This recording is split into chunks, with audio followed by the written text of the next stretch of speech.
हिंदी व्याकरण के इस वीडियो में आज हम लोग कारक के बारे में जानेंगे। यह पाठ्यपुस्तक कक्षा 8 की है। हालांकि कारक हमारे पाठ्यक्रम में चौथी कक्षा से ही है। कारक में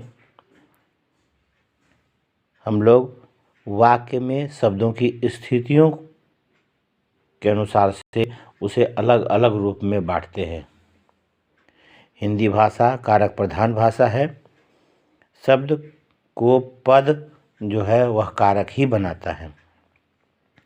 शब्द और पद में क्या अंतर है? जब शब्द स्वतंत्र रूप में होता है, जब वाक्य में प्रयोग में नहीं आता है तो उसे शब्द कहते हैं, लेकिन जब वाक्य में प्रयोग में आता है तो उसमें परिवर्तन आता है, उसमें विशेष प्रकार के चिन्ह लगाए जाते हैं और वह उस शब्द की स्थिति को बतलाता है और इसके अनुसार से स्थितियां निर्धारित होती है। जिन स्थितियों में शब्द का प्रयोग होता है तो शब्द का एक अलग रूप होता है और शब्द का वही रूप पद कहलाता है। तो यह कारक जो है वह शब्द को पद बनाता है। कारक वाक्यों को स्पष्ट रूप से समझने के लिए हम लोग यह कह सकते हैं, जैसे उसमें जो चिन्ह लगता है, तो हिंदी में जानते हैं कि विशेष चिन्ह का सभी कारक के अलग अलग चिन्ह होते हैं, अलग अलग स्थितियां होती हैं। जैसे कि कर्ता कारक का चिन्ह ने होता है जो उसके साथ में लगता है। जैसे कहेंगे राम ने खाना खाया, तो राम के साथ ने लगा है, वह उस शब्द को, राम शब्द को पद के रूप में बना रहा है। इसी प्रकार से तो संज्ञा या सर्वनाम के जिस रूप से उसका संबंध वाक्य के अन्य शब्दों के साथ जोड़ा जाता है, यानी क्रिया के साथ, वाक्य में प्रयुक्त शब्दों का संबंध क्रिया के साथ दर्शाया जाता है, उसे कारक कहते हैं। यानी कहने का अर्थ है, तो अब यहाँ पर देखिए परिभाषा लिखी है, वह है संज्ञा या सर्वनाम के जिस रूप से उसका संबंध वाक्य के अन्य शब्दों के साथ प्रकट होता है उसे कारक कहते हैं। दूसरे शब्दों में कह सकते हैं, वाक्य में प्रयुक्त शब्दों का क्रिया के साथ संबंध को कारक कहते हैं। जो वाक्य, कहने का अर्थ है वाक्य में जो शब्द प्रयुक्त हुए, जो प्रयोग किए गए हैं, उसका सीधा संबंध क्रिया के साथ जो जाना जाता है उसी को कारक कहते हैं। कारक मुख्य रूप से कारक जो है वह 8 है। कारक के 8 भेद होते हैं, जिसमें से संबोधन सबसे अंतिम कारक है। 7 कारक प्रमुख रूप से वाक्य के अंदर आते हैं और यह संबोधन वाक्य के पूर्व में होता है। कारक के चिन्ह को, जो उसके चिन्ह होते हैं, उसे संस्कृत में विभक्ति के नाम से जानते हैं, हिंदी में उसे परसर्ग के नाम से जानते हैं। उपसर्ग शब्द के पहले लगता है और परसर्ग शब्द से अलग बाद में लगता है। यह परसर्ग यहाँ पर देखें, कर्ता ने, कर्ता के साथ जो काम को करने वाला शब्द होता है उसके साथ ने चिन्ह लगता है। कर्म के साथ को चिन्ह लगता है। करण के साथ से, के द्वारा, के साथ, के कारण, यह सभी इसके चिन्ह के रूप में लगता है, तो यह सब इसका परसर्ग कहलाता है। करण से मतलब के द्वारा भी होता है, के साथ भी होता है, क्योंकि सह के योग में होता है। संस्कृत में भी जानते हैं सह के योग में, या जिस कारण से, कारणेन, तो उस कारण से, यानी के कारण। तो इस प्रकार से के द्वारा, के साथ या के कारण, इन सभी जो है शब्द के साथ में यह लगता है और वह रूप करण कारक कहलाता है।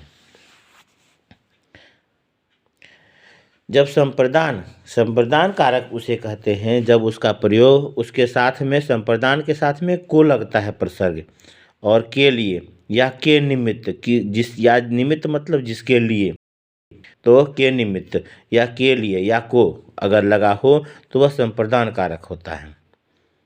जिस शब्द के साथ में से, यानी ऐसा शब्द से है, से लगा हो जिसका अर्थ वियोग, अलगाव या पृथकता का बोध कराता हो, तो पृथकता सूचक से शब्द को जिसमें लगा होता है उसे अपदान कारक कहते हैं।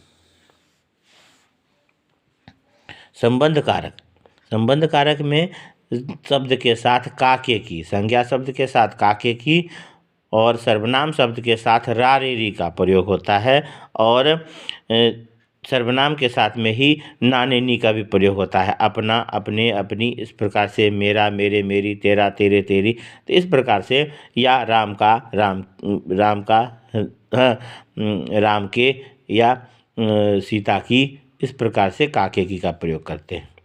तो अगर यह प्रयोग किया जाता है तो संबंध कारक कहलाता है। अधिकरण कारक के साथ में जो चिन्ह लगता है वह है में अथवा पर, या पे भी कहते हैं पर को।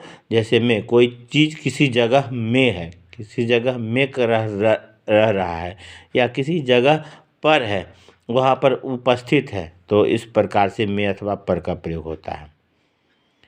हिंदी में संबोधन के लिए शब्द के नाम के पूर्व में अरे, अजी, रे, अहो, हाँ, इस प्रकार के शब्द का प्रयोग किया जाता है। तो यह शब्द नाम के पूर्व में होता है, उसका संबोधन चिन्ह होता है। हाँ, इसलिए यह, हालांकि यह प्रसर्ग नहीं होता है, बाद में नहीं लगता है, लेकिन यह विशेष रूप होता है जो कि नाम को बुलाने या पुकारने के पहले हम लोग कहते हैं। जैसे हे राम, यहाँ आओ, तो इसमें हे कहा गया है। अरे, अरे बच्चों इधर सुनो, तो इस प्रकार से सुना बतलाने के लिए। या अजी कहाँ जा रहे हो, हाँ, तो इस प्रकार से हम लोग अजी, ओहो, अरे, हो, इस प्रकार से शब्दों का प्रयोग करते हैं। यानी कुल मिलाकर कहने का मतलब है कि जब संज्ञा के साथ ने लगा हो तो वह कर्ता कारक का होता है, को लगा हो तो वह कर्म कारक का हो सकता है, क्योंकि क्रिया का फल उस पर पड़ता है तब वह को। जैसे वह किताब पढ़ता है, यहाँ पर को नहीं है, किताब को नहीं है, लेकिन छिपा हुआ भी रहता है कभी कभी, क्योंकि यह कुछ कारक का रूप जो है वह कुछ काल में ही प्रदर्शित होता है। जैसे भूतकाल में ज़्यादातर लिखते हैं, जैसे कहेंगे उसने पढ़ा, उसने किसको पढ़ा, तो उसने किताब को पढ़ा, तो को लगाया जा सकता है, लेकिन यह आवश्यक भी नहीं होता है।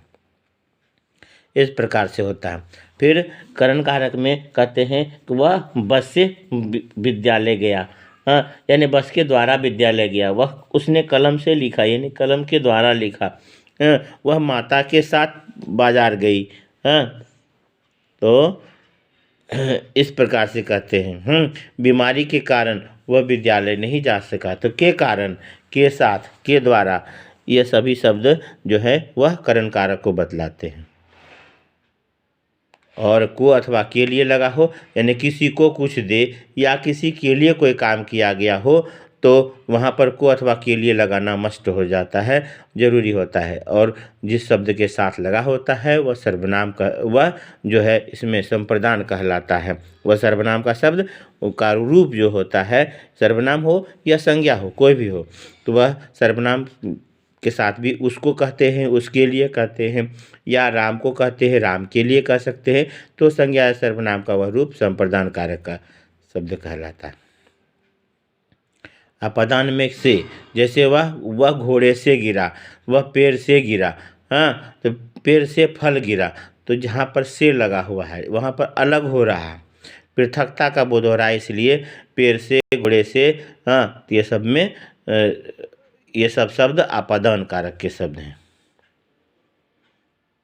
वैसे ही है संबंध कारक, जब किसी के साथ संबंध या रिश्ता बतलाया जाता है, जैसे राम का भाई खेलता है, सीता की बहन बाजार जाती है, तो विद्यालय के बच्चे, हाँ, घूमते हैं, तो इस प्रकार से विद्यालय के बच्चे कहते हैं। तो विद्यालय के छात्र, विद्यालय के बच्चे, तो या गांव के बच्चे, गांव के लोग, इस प्रकार से कहते हैं। काके की का प्रयोग करते हैं। रा रे री का भी प्रयोग कर सकते हैं, सर्वनाम के साथ रा रे री का प्रयोग होता है। तो यह सभी जो चिन्ह हैं, यह सभी चिन्ह संबंध कारक को दर्शाते हैं। अधिकरण कारक में अथवा पर, यानी जैसे पक्षी आकाश में उड़ते हैं, बंदर पेड़ पर बैठता है, तो में अथवा पर होने के कारण से यह अधिकरण कारक का शब्द कहलाता है। अब आइए क्रम से जानेंगे विस्तृत रूप से कारक के बारे में। क्रिया को करने वाला जो काम को करता है उसे कर्ता कहते हैं। कर्ता का प्रसर्ग वह ने चिन्ह होता है। जो कर्ता का चिन्ह है वह मुख्य रूप से चिन्ह, कारक का चिन्ह वह कारक में पहला कारक है यह। और काम को करने वाले को, जो काम को करता है यानी क्रिया को पूरा करता है। जैसे कहते हैं राम पढ़ता है, तो राम पढ़ने का काम कर रहा है, तो यहाँ पर राम कर्ता होता है। जैसे कहेंगे रमन की कविता पढ़ता है, तो कौन कविता पढ़ता है, तो यहाँ पर रमन होगा। तो कौन का जवाब जिससे मिल रहा है तो वह उसमें कर्ता होता है। तो इस प्रकार से उसके साथ में जैसे कहेंगे सलमा ने पाठ पढ़ा, तो किसने पाठ पढ़ा, तो सलमा ने पाठ पढ़ा। यहाँ पर सलमा शब्द जो है वह कर्ता कारक है, क्योंकि किसने का जवाब जिससे मिल रहा है सलमा ने। तो कहीं पर कुछ जगहों पर ने का प्रयोग होता भी है और कहीं पर आवश्यकता नहीं होने पर ने का प्रयोग नहीं भी करते हैं, लेकिन ने वहाँ छिपा होता है। वाक्य की क्रिया के साथ कौन या किसने लगाकर जब प्रश्न करते हैं तो उसका उत्तर जिस शब्द से मिलता है, सामान्य रूप में याद रखने के लिए कहेंगे कौन या किसने का प्रश्न अगर लगाएंगे, अगर क्रिया के साथ में लगाएंगे, क्रिया के साथ संबंध करके अगर यह प्रश्न उठाएंगे तो इसका जवाब के बदले में जो शब्द आएगा वह शब्द कर्ता कारक कहलाता है। सिंपल में है कि क्रिया को करने वाला कर्ता होता है और इसका प्रसर्ग यानी इसका चिन्ह ने होता है।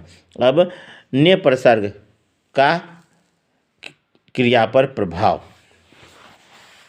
जैसे सिद्धार्थ ने सन्यासी को देखा, छात्र पुस्तक पढ़ता है, सोनाक्षी मसूरी अवश्य जाएगी। तो इस प्रकार के शब्द जो होते हैं यह सभी शब्द है इसमें। प्रथम पहले वाक्य में सिद्धार्थ ने का प्रयोग हो रहा है, जबकि अन्य दोनों वाक्यों में इसका प्रयोग नहीं हो रहा है। तो ने हर एक दशा में वो कर्ता के साथ नहीं आता है, यानी हर एक रूप में कर्ता के साथ नहीं आता है। हाँ, तो इस स्थिति में शून्य प्रसर्ग रहता है, यानी प्रसर्ग नहीं भी लगाने की आवश्यकता होती है। ने हमेशा भूतकाल के साथ में आता है। जब भी भूतकाल की क्रिया का प्रयोग करते हैं तो उसके साथ ने का प्रयोग अवश्य होता है। दूसरे शब्दों में कहें तो प्रसर्ग ने का प्रभाव क्रिया पर पड़ते ही वह क्रिया भूतकाल में हो जाते हैं। हाँ, वह क्रिया जो है वह भूतकाल में हो जाती है। जैसे जागृत ने पाठ याद किया, जैसे कहेंगे जागृत पाठ याद करता है, और अगर ने लगाएंगे तो क्रिया उसका, क्योंकि अगर जागृत ने किताब ने पाठ याद करता है तो यह सुनने में खराब लगेगा। अगर यह कहेंगे जागृत ने पाठ याद किया तो यह सुनने में अच्छा लगता है। इसीलिए यह कहते हैं कि ज़्यादातर ने का प्रयोग जब होता है तो वह वाक्य भूतकाल में होता है, उसकी क्रिया भूतकाल में होती है। जब भी कर्ता के साथ ने प्रसर्ग आता है तो वहाँ पर सकर्मक होता है। उसने क्या किया, तो उसने किताब पढ़ा, उसने, हाँ, तो यहाँ पर क्रिया सकर्मक होती है, यानी इसमें कर्म जरूर होता है। उसने देखा, उसने क्या देखा, तो उसने, हाँ, तो यहाँ पर इस प्रकार से होता है। हाँ, वाक्य में कहेंगे क्या देखा सन्यासी, तो इस प्रकार से क्या देखा तो सन्यासी देखा, ठीक है। तो इस प्रकार से सकर्मक होता है। और वर्तमान और भविष्य में वाले जो वाक्य होते हैं उसमें ने का प्रयोग नहीं होता है। जैसे कहेंगे भरत पुस्तक पढ़ता है, वर्तमान में हो गया, और भरत पुस्तक पढ़ेगा, तो यहाँ पर ने लगाने की आवश्यकता नहीं होती है। तो ध्यान रखने की चीज़ें हैं, ने का प्रयोग ज़्यादातर भूतकाल में होता है, और ने का प्रयोग जब होता है वाक्य में तो वह उसकी क्रिया सकर्मक होती है, यानी उसके साथ कर्म जरूर जुड़ा होता है। और वर्तमान काल और भूतकाल के साथ में ने का प्रयोग नहीं होता है। कभी कभी ने के अतिरिक्त अन्य प्रसर्ग के द्वारा भी कर्ता कारक का बोध होता है। जैसे कहेंगे पूनम से किताब पढ़ी गई, यानी पूनम से पुस्तक पढ़ी गई। तो इसमें यहाँ पर पूनम ने पुस्तक पढ़ी ना कह के पूनम से कहते हैं। तो ऐसा कभी कभी ऐसा भी प्रयोग करते हैं। बोलने का स्टाइल, बोलने का तरीका बदलने के लिए हम लोग ऐसा कर सकते हैं। कहते हैं पापा बहुत से काम करते हैं, यानी पापा ने बहुत से काम किए कहने का अर्थ है। तो इस प्रकार से ने का प्रयोग ना भी नहीं भी करते हैं तो वह वहाँ छुपा होता है। असमर्थता का भाव प्रकट करने वाले जो कर्मवाच्य या भाववाच्य होते हैं उसमें ने के स्थान पर से या के द्वारा का प्रयोग किया जाता है। जैसे मामा से भजन गाया नहीं जा रहा है, रोगी से चला नहीं जा रहा है। तो यहाँ पर कर्ता के साथ ने नहीं लगा है, से लगा है। तो निबंध छात्र के द्वारा लिखा जाता है, तो लिखने वाला छात्र है, काम को करने वाला छात्र है, लेकिन यहाँ पर के द्वारा लगा हुआ है। और अंधा देख नहीं सकता, यानी अंधे के द्वारा देखा नहीं जाता है, अंधे से देखा नहीं जाता है। तो इस प्रकार से भी कर सकते हैं। तो यह सब वह स्थितियाँ हैं जिसमें कि कर्ता कारक में ने चिन्ह नहीं लगता है, नहीं भी लगता है, अन्य प्रसर्गों का प्रयोग होता है कर्ता, लेकिन वह शब्द कर्ता कारक का होता है क्योंकि काम को करने वाला वह शब्द होता है। इसके बाद दूसरा है वह है कर्म कारक। वाक्य में जिस संज्ञा या सर्वनाम पर क्रिया के व्यापार का फल पड़ता है, यानी क्रिया के कामकाज का फल पड़ता है, उसे कर्म कारक कहते हैं। यानी वाक्य में जिस संज्ञा या सर्वनाम शब्द पर क्रिया के काम का फल पड़ता है, क्रिया के कार्य का फल पड़ता है, उसे कहेंगे। यानी क्रिया के व्यापार का फल मतलब क्रिया के काम का, क्रियाकलाप का, क्रिया के कार्यों का फल पड़े, वह कर्म कारक कहलाता है। इसका चिन्ह को है। जैसे पुलिस ने चोर को पकड़ा, तो किसको पकड़ा, किसको का प्रयोग करते हैं, क्या और क्या।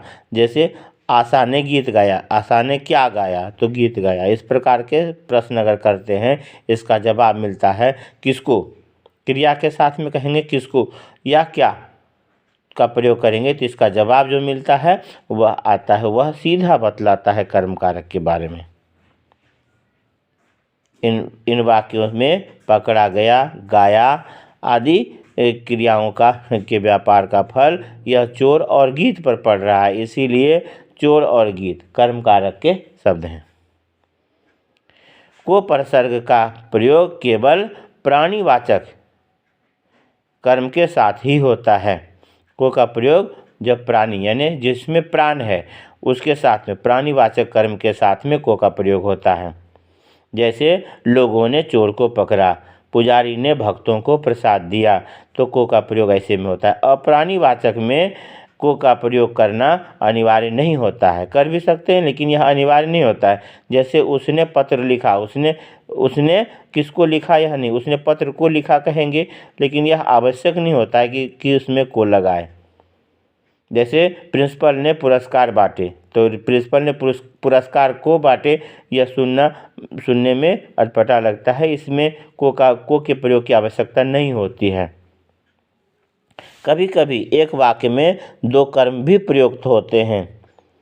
जैसे नेहरू ने इंदिरा को पत्र लिखा, यहाँ पर दो कर्म है। किसको पत्र लिखा, तो वह हो जाएगा, वहाँ हो जाएगा इंदिरा को। इंदिरा को क्या लिखा, तो वह पत्र हो जाएगा। तो इस प्रकार से एक वाक्य में दो कर्म भी होते हैं। जैसे दादाजी ने हलवाई से मिठाई बनवाई, किससे हलवाई मिठाई बनवाई, तो मिठाई बनाने का काम यहाँ पर हलवाई कर रहा है, तो हलवाई जो है किससे बनवाई, तो यहाँ पर है हलवाई से बनवाई। और क्या बनवाई, तो मिठाई बनवाई। ऊपर के वाक्यों में इंदिरा और हलवाई यह प्राणीवाचक कर्म है, इसलिए इसका इसमें जो है को का प्रयोग किया गया है। अतः यहाँ पर को का प्रयोग किया गया है। और अन्य पहला में को का प्रयोग किया गया है और दूसरा में को का प्रयोग नहीं किया गया है, अन्य में नहीं किया गया दूसरे में। जैसे पत्र, हाँ, तो और इसमें बाकी सब में नहीं किया गया है। जो प्राणी है उसके साथ में इसका प्रयोग किया गया, को का से का प्रयोग है, हाँ, तो लेकिन दूसरे वाले में कुछ नहीं है। जैसे पत्र और मिठाई मुख्य कर्म है और इसमें इंदिरा और हलवाई गौण कर्म है। जो मुख्य कर्म है उसके साथ में लगाने की आवश्यकता नहीं होती है, ठीक है। और जो गौण कर्म होता है उसके साथ में कोई न कोई प्रसर्ग अवश्य लगता है, यह हमेशा ध्यान में रखेंगे। इसमें लड़का खाना खा रहा है, तो लड़का क्या खा रहा है, तो खाना खा रहा है। विराट फूल तोड़ता है, तो क्या तोड़ता है, तो फूल तोड़ता है। खरगोश को गाजर खिलाओ, तो क्या खिलाओ, तो गाजर खिलाओ। इस प्रकार से क्या का जवाब भी आता है। तो गौण कर्म और जो है वह मुख्य कर्म, यह दो प्रकार के कर्म भी होते हैं वाक्य में। जो गौण कर्म होता है उसमें कोई न कोई विभक्ति अवश्य लगी होती है, लेकिन मुख्य कर्म में विभक्ति नहीं लगी होती है। तो कर्म का विस्तार रूप से जो होता है वह क्षेत्र, वह इस प्रकार से भी समझ सकते हैं कि जैसे कर्म पहले जानते थे, जूनियर कक्षाओं में हम लोगों ने जाना है कि कर्म क्रिया का फल डायरेक्टली जिस पर पड़ता है वह, लेकिन इसके अलावे भी कुछ शब्द हैं जो कि उसमें वह भी कर्म के रूप में ही आते हैं। तो इस अनुसार से जो क्रिया का फल पड़ने वाले अलग अलग बहुत कई कर्म भी हो सकते हैं। दो कर्म भी एक वाक्य में प्रयोग में आ सकते हैं। अन्य कुछ उदाहरण इस प्रकार से है, जैसे कहेंगे भूकंप पीड़ितों को जाने दो। किसको जाने दो, भूकंप पीड़ितों को जाने दो। बच्चे ने माँ को देखा, किसको देखा, तो माँ को देखा। कहते हैं फिर मालिन ने मालाएं गूंथी, क्या गूंथी, तो मालाएं गूंथी। प्रणव समाचार पढ़ रहा है, तो क्या पढ़ रहा है, समाचार पढ़ रहा है। यह सब कर्म में आता है। शिवा ने पिताजी को ईमेल भेजा, शिवा ने पिताजी को क्या भेजा, तो ईमेल भेजा। इस प्रकार से कहेंगे। करण कारक इसके बाद है,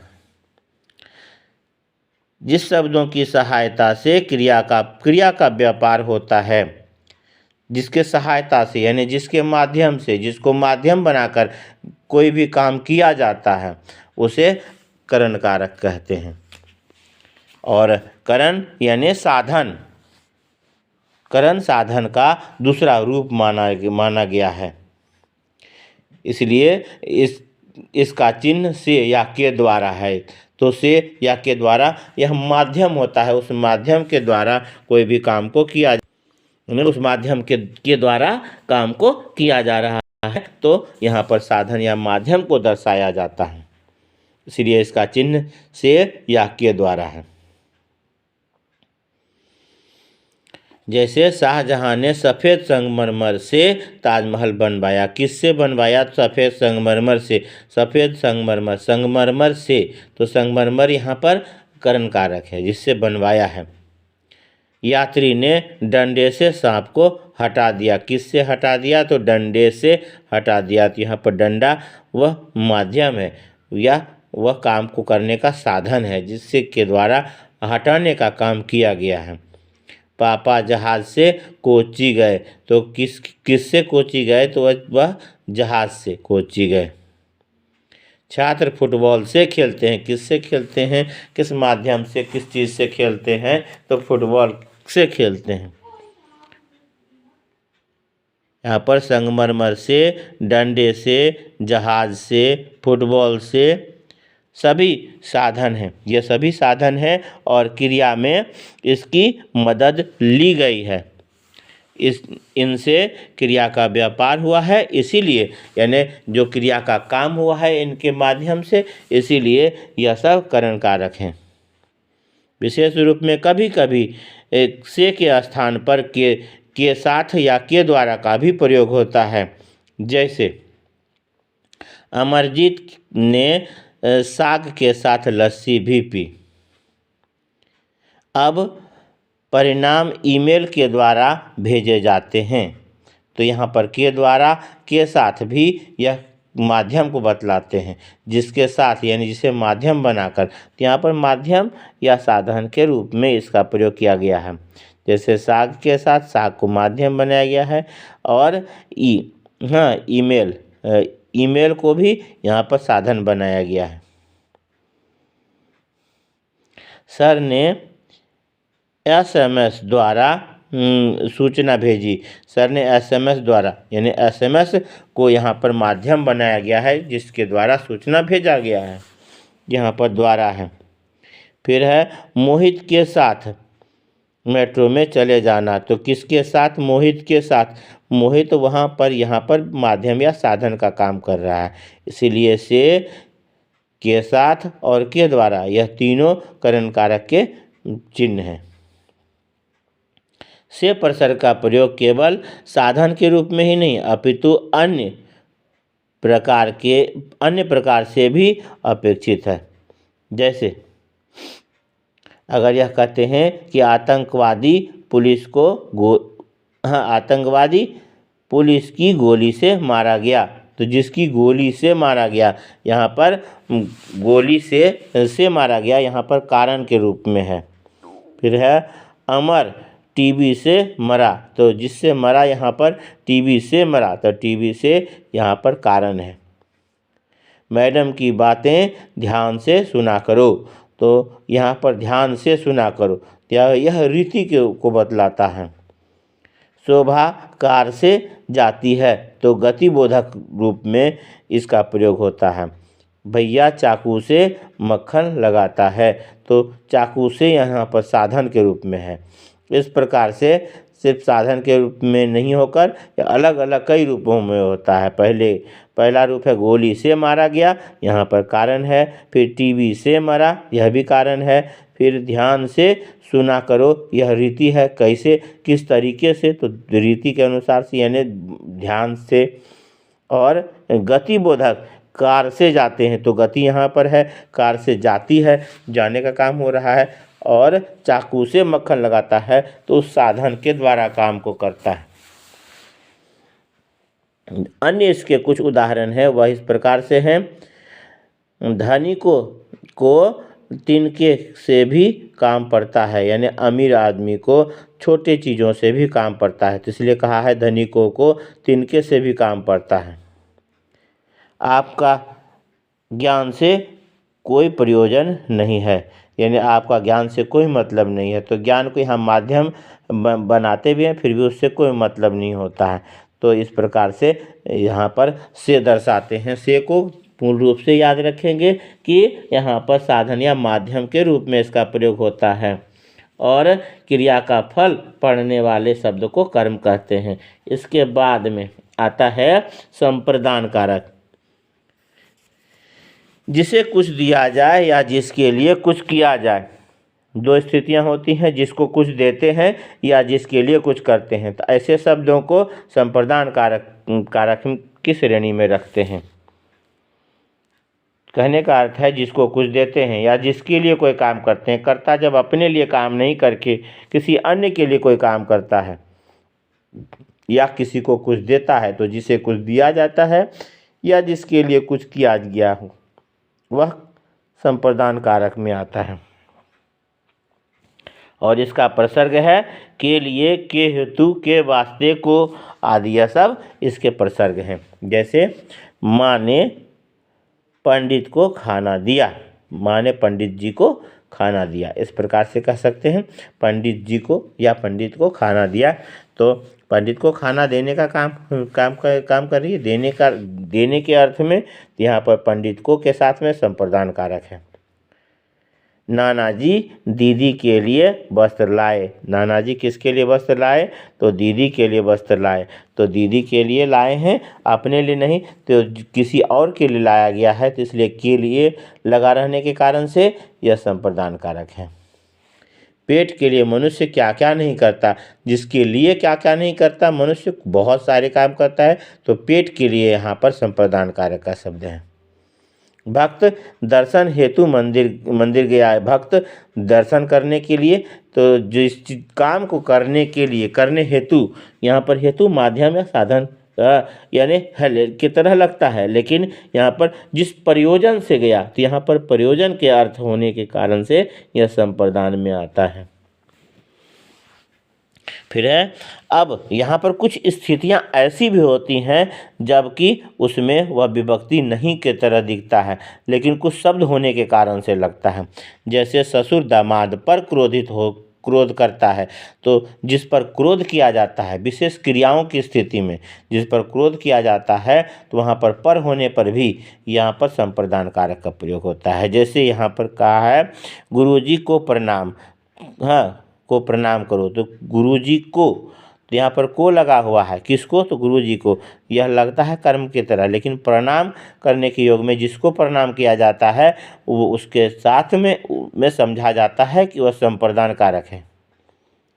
तुम्हें मेरे 100 रुपये देने हैं, तुम्हें मेरे 100 रुपये देने हैं, यहाँ पर मेरे के साथ संप्रदान कारक का प्रयोग किया गया है। सभी पुरस्कार की इच्छा करते हैं। पुरस्कार का इच्छा हर एक कोई करता है, तो यहाँ पर पुरस्कार के लिए इच्छा करना जो है, यह पुरस्कार की इच्छा करना, इच्छा करने के योग में संप्रदान कारक का प्रयोग किया जाता है। अध्यापिका छात्र पर क्रोध करती है, जिस पर क्रोध करती है, छात्र पर, तो यहाँ पर छात्र पर शब्द में संप्रदान कारक लगा हुआ है। वह उस पहलवान के लिए काफ़ी है, तो जिसके लिए वह काफ़ी है, तो उस पहलवान के लिए काफ़ी है, तो उसके लिए यह शब्द, इस शब्द का प्रयोग होगा। इस प्रकार से लगता है। विशेष रूप में है कि यदि वाक्य में संप्रदान कारक और कर्म कारक दोनों ही हो, तो कर्म कारक के साथ को प्रसर्ग का प्रयोग नहीं होता है। अगर दोनों रूप है, जैसे कहते हैं राजा हरिश्चंद्र ने विश्वामित्र को दान दिया। किसको दान दिया? विश्वामित्र को। क्या दिया? तो दान दिया। तो दान के साथ में को नहीं लगता है, विश्वामित्र के साथ में लगता है। फिर है, पापा ने दादी जी को उपहार दिया। तो प्राणी ज़्यादातर इसमें ध्यान रखेंगे, प्राणीवाचक जो संप्रदान है, हालांकि उसे भी कर्म ही माना जाता है, लेकिन यहाँ पर दो कर्म होता है, तो जो क्रिया के बहुत नज़दीक होता है वह मुख्य कर्म है, और यह जो दूसरा गौण कर्म है इसे संप्रदान कहते हैं। भेजा पिता, तो दादी जी को उपहार भेजा। क्या भेजा? उपहार भेजा। तो यह उपहार कर्म हो जाता है, और दादी यह हो जाता है संप्रदान। फिर है, माली ने बच्चे को फूल दिया। किसको फूल दिया? तो बच्चे को फूल दिया। बच्चा यहाँ पर संप्रदान होता है, और फूल इसमें है, यह कर्म होता है। जाकिर ने दर्शकों को नई ताल सुनाई। तो क्या सुनाई? नई ताल सुनाई, और दर्शकों को सुनाई। तो दर्शकों को यहाँ पर इसमें संप्रदान है। कर्म दो प्रकार के होते हैं, प्रत्यक्ष कर्म और अप्रत्यक्ष कर्म। इस प्रकार से है। यहाँ पर जो भी शब्द दिए गए हैं प्रत्यक्ष कर्म, वो सामने में जो आ रहा है, यानी दान, उपहार, फूल, नई ताल, यह सब प्रत्यक्ष कर्म की श्रेणी में आते हैं। इसके विपरीत जो है विश्वामित्र, दादी जी, बच्चे, दर्शकों, यह सब अप्रत्यक्ष कर्म की श्रेणी में आते हैं। अप्रत्यक्ष कर्म हमेशा संप्रदान कारक के रूप में माने जाते हैं। इसके पश्चात है संप्रदान कारक और कर्म कारक में अंतर। वाक्य में क्रिया का फल कर्ता पर ना पढ़ के जिस शब्द पर पड़ता है उसे कर्म कारक कहते हैं। जैसे राम ने पत्र लिखा। राम ने क्या लिखा? पत्र लिखा। इस प्रकार से होता है। इसका प्रसर्ग को है। वहीं दूसरी तरफ में देखेंगे कि वाक्य में जिसके लिए कुछ किया जाए या जिसको कुछ दिया जाए, तो ऐसी स्थिति को संप्रदान कारक कहते हैं।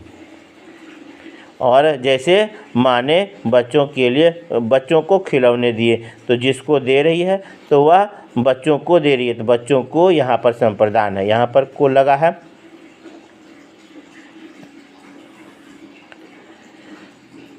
इसके बाद में है कि कर्म कारक में है, इसका प्रसर्ग को है, लेकिन उधर उसका प्रसर्ग जो है संप्रदान कारक का प्रसर्ग को तो है ही, उसके साथ के लिए भी आता है, इसमें दोनों आता है, इसलिए यही अंतर है।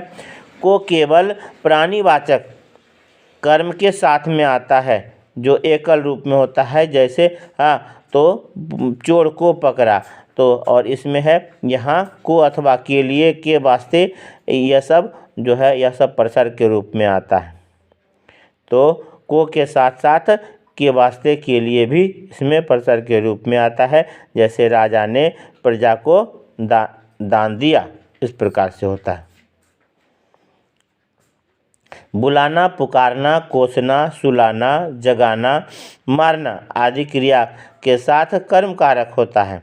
यह सब क्रिया के साथ में जो आता है वह कर्म कारक, लेकिन प्रणाम करना, नमस्कार करना, धन्यवाद, बधाई, धिक्कार, चाहिए, उचित, योग्य, आवश्यक और जो है सहज, कठिन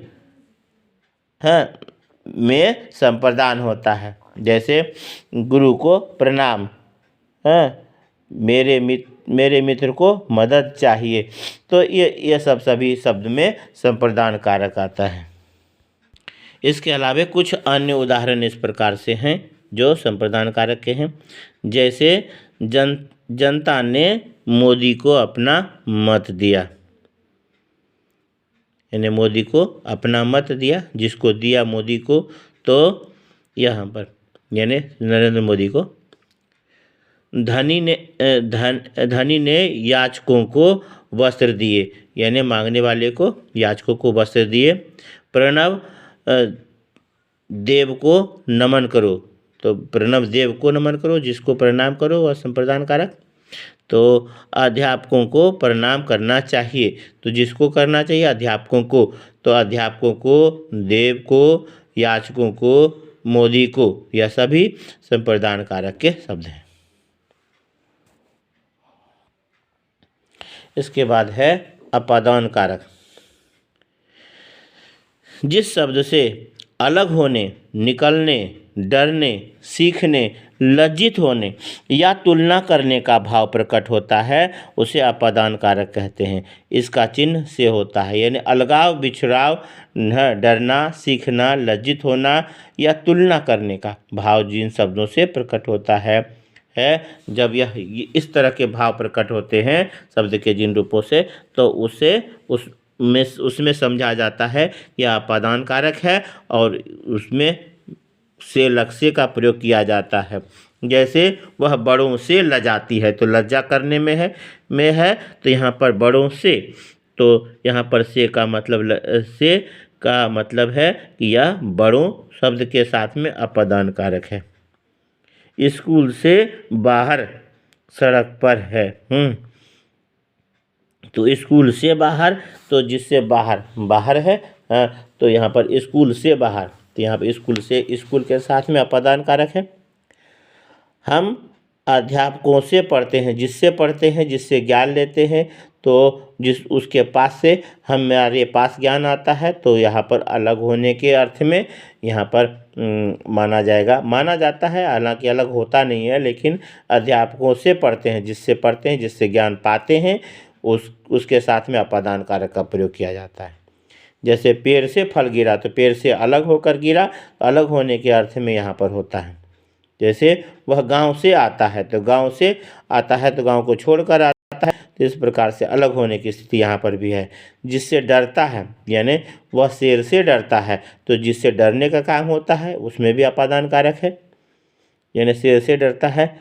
काम से क्रोध पैदा होता है, तो काम से क्रोध पैदा होता है, तो यहाँ पर काम से क्रोध पैदा होता है, तो काम से शब्द में यहाँ पर अपादान कारक है।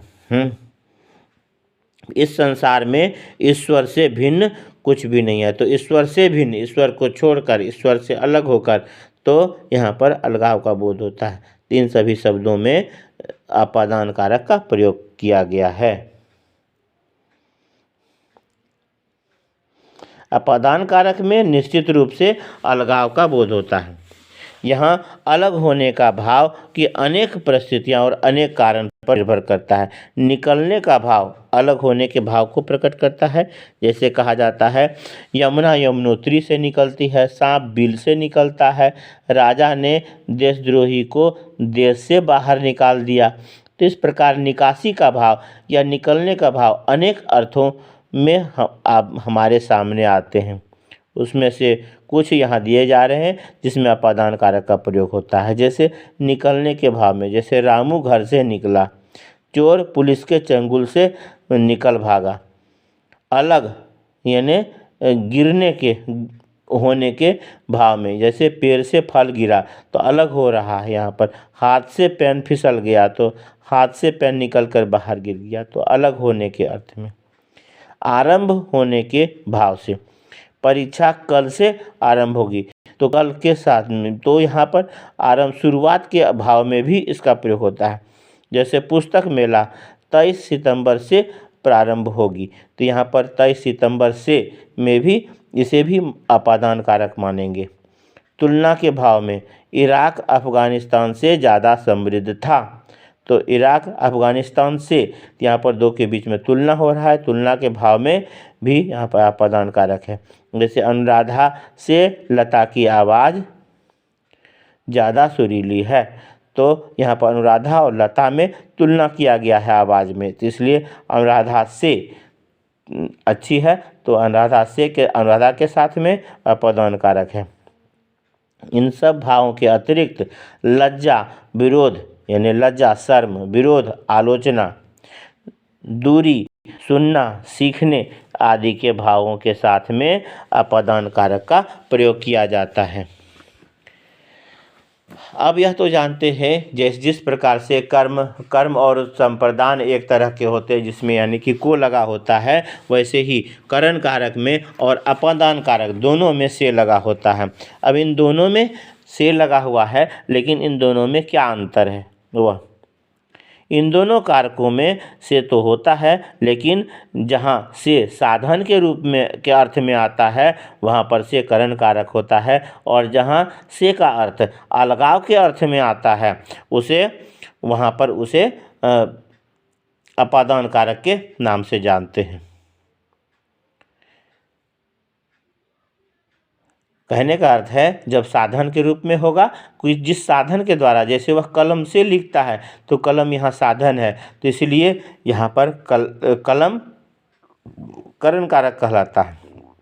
अब कहते हैं वह गांव से आता है, तो वह गांव से अलग होता है, अलगाव के अर्थ होता है, इसलिए वहाँ पर अपादान कारक होता है।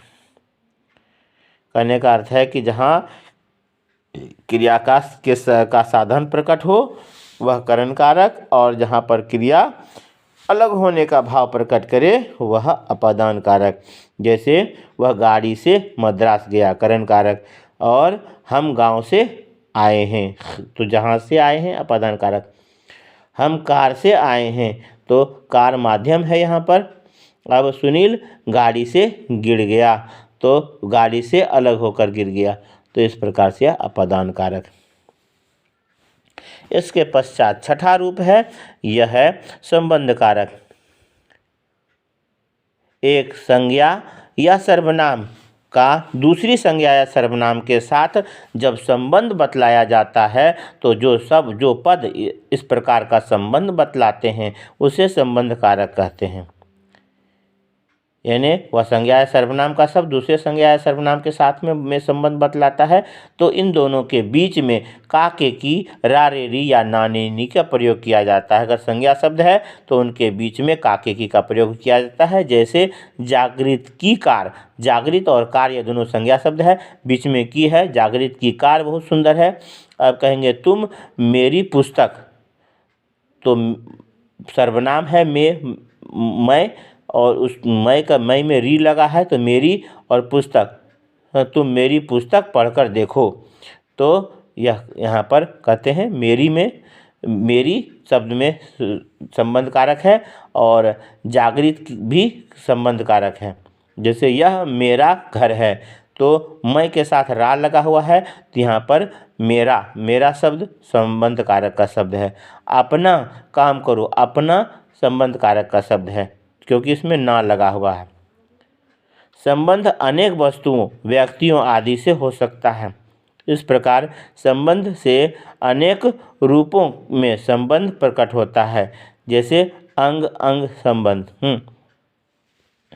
अंग अंगी संबंध यानी शरीर के विभिन्न अंग, इसमें भी आपस में संबंध दर्शाया जा सकता है। फिर आधार संबंध, नगर के वासी, अंग के विभिन्न अंग है, शरीर के विभिन्न अंग, शरीर के अंग, हाँ, तो इसमें जैसे आधार संबंधित यानी नगर के वासी जहाँ पर रह रहे हैं तो वह आधार हो गया नगर, तो नगर के वासी है। इस प्रकार से शरीर भी एक पूरा शरीर एक अंग में आता है कहते, और इसमें जो अंग अलग अलग अंग होता है तो अंग अंगी संबंध होता है। इस प्रकार से होता है। और है रिश्तेदारी, यानी रिश्तेदारी को भी संबंध कारक में रखते हैं। तो जैसे माँ का बेटा भाई, हाँ, तो भाई के बहन के भाई, भाई की बहन, इस प्रकार से। अधिकार, जैसे जहाँ पर अधिकार होता है, मेरा विद्यालय, मेरा देश, हाँ, तो हमारे प्रधानमंत्री, इस प्रकार से कहते हैं। मूल्य, तो 100 रुपये का पेन, तो जितने कीमत का वह वस्तु होता है। तो इस प्रकार से के शब्दों को संबंध कारक में रखते हैं। सब ध्यान रखने योग्य टॉपिक है। जैसे अंग अंगी संबंध, आधार संबंध, रिश्तेदारी, अधिकार और मूल्य, यह सभी को दर्शाने वाले जो शब्द होते हैं। जैसे शरीर के विभिन्न अंग, तो विभिन्न अंग उस शरीर में पाए जाते हैं, तो शरीर के साथ संबंधित होते हैं, तो वह शरीर जो है संबंध कारक का शब्द है।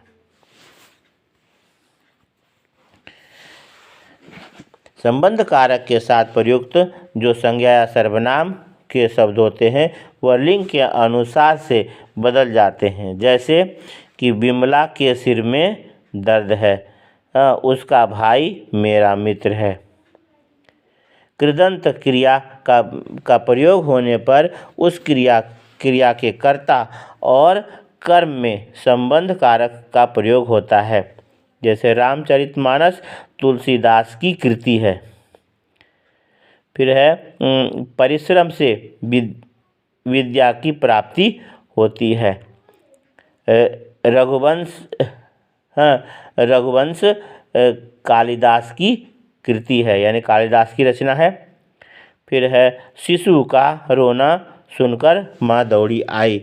इस प्रकार से जो कृदंत क्रिया के प्रयोग होने पर जो है क्रिया के साथ कर्ता और कर्म में भी संबंध को दर्शाया जाता है।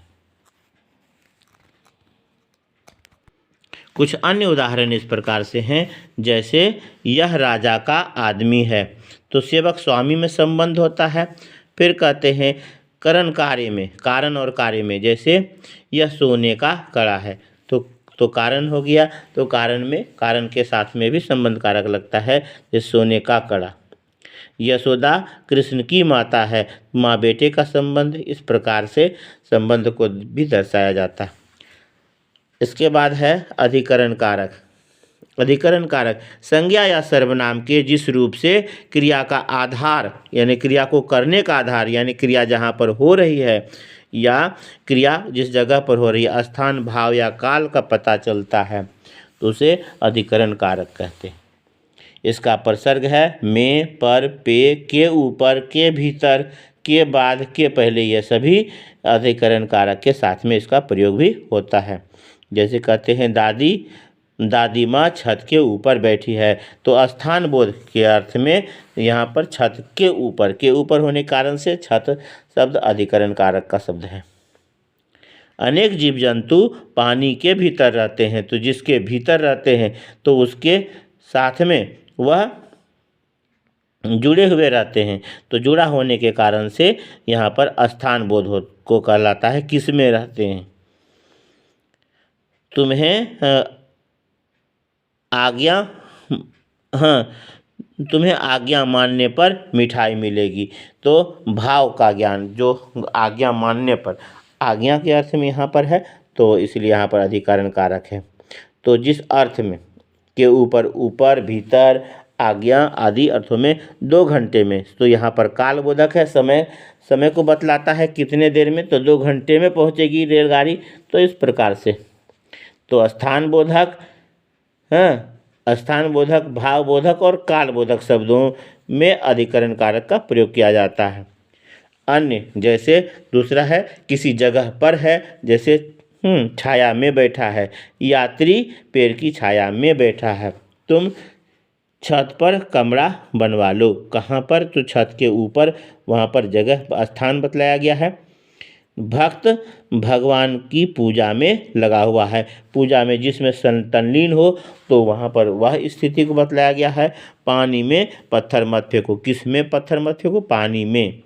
तो यहाँ पर में है, पर है, इसका प्रयोग सामान्य रूप में किया जाता है। उसके साथ में के ऊपर, के भीतर, हाँ, में या पर आदि तो होता ही है। उसके साथ साथ के ऊपर, के भीतर का भी प्रयोग होता है। संबोधन में, हाँ, अंतिम है 8वां कारक, और इसमें शब्द के जिस रूप से किसी को पुकारा जाए या बुलाया जाए या संबोधित किया जाए तो उसे संबोधन कारक कहते हैं। हे, अरे, ओ, रे आदि शब्दों का प्रयोग किया जाता है। उसके बाद संबोधन का चिन्ह होता है, जैसे अरे, यह क्या कर डाला। हे वीरों, मातृभूमि तुम्हें पुकार रही है। अजी, जरा हमारी बात भी सुन लो। वाह, क्या छक्का मारा है। इस प्रकार से अपने हर्ष को आदि सबको बतलाते हैं। शाबाश, खूब मेहनत करो। ओहो, तो फिर आ गया। तो आश्चर्य, यह सब आदि जो विकृतियाँ आती हैं, यह सभी जो भी संबोधन में किसी को का ध्यान अपनी ओर आकर्षित करने के लिए उसको बुलाया जाता है, या लोगों का ध्यान आकर्षित करने के लिए जिस विशेष प्रकार के चिन्हों को लगाते हैं वह संबोधन चिन्ह होता है। और संबोधन चिन्ह जिस भी संकेत के बाद में होते हैं वह संबोधन कारक के रूप में जाने जाते हैं। संबोधन करते वक्त बहुवचन शब्द होंगे। वीरों, अध्यापकों, बालकों, बालिकाओं, स्त्रियों, पुरुषों आदि संबोधन में अनुनासिक नहीं लगता है। हाँ, तो इस प्रकार से वीरों, हाँ, अध्यापकों, जैसे अध्यापकों कहते हैं तो अध्यापकों, वीरों, बालकों और बालिकाओं, तो इसमें यह जो बिंदु होता है वह बिंदु उसमें नहीं लगता है। तो इस प्रकार से इस पाठ का निचोड़ था कि कारक 8 होते हैं: कर्ता, कर्म, करण, संप्रदान, अपादान, संबंध, अधिकरण और संबोधन। हाँ, हालांकि थोड़ा जान ले, संस्कृत में इन कारकों को नाम से नहीं जाना जाता है। पहली, दूसरी, तीसरी, चौथी, पाँचवीं, छठी, सातवीं और आठवीं विभक्ति इसमें लगी हुई है, इसलिए क्रम से जानते हैं। विभक्ति स्त्रीलिंग शब्द है, इसलिए प्रथमा, द्वितीया, तृतीया, चतुर्थी, पंचमी, षष्ठी, सप्तमी और संबोधन को संबोधन के नाम से संस्कृत में जानते हैं। हालांकि संस्कृत से ही हिंदी निकला है तो इसीलिए दोनों जुड़ा हुआ है, यह अलग नहीं हो सकता। तो वहाँ पर इतना ही अंतर है कि उसमें इसे विभक्ति के नाम से जानते हैं और यहाँ इसे कारक के नाम से हम लोगों ने देखा। फिर है संज्ञा शब्दों के साथ क्रिया का संबंध बतलाने वाले शब्द को कारक कहते हैं। कारक की 7 विभक्तियाँ हैं, प्रथमा, द्वितीया, तृतीया, यह जो है यह 7 विभक्तियाँ होती हैं। तो संबोधन में प्रथमा विभक्ति का ही भेद माना जाता है, इससे अलग विभक्ति इसमें नहीं लगती है। इसमें जो शब्द यानी संज्ञा सर्वनाम के होते हैं वह कर्ता के रूप में वही शब्द आते हैं। तो कारक के चिन्हों को परसर्ग कहते हैं। संज्ञा के साथ परसर्ग अलग से लगता है और सर्वनाम के साथ उसमें जुड़ जाता है। इतनी बातें हैं। अपने सुविधा के अनुसार से कारक अध्याय के इस वीडियो को देखें और सुनें और समझने का प्रयास करें। यह आपके लिए आवश्यक हो सकता है क्योंकि यह आगामी कक्षाओं में भी आएगा। इसे सुनें और अपने दोस्तों में शेयर करें और इस पाठ को याद करें। धन्यवाद।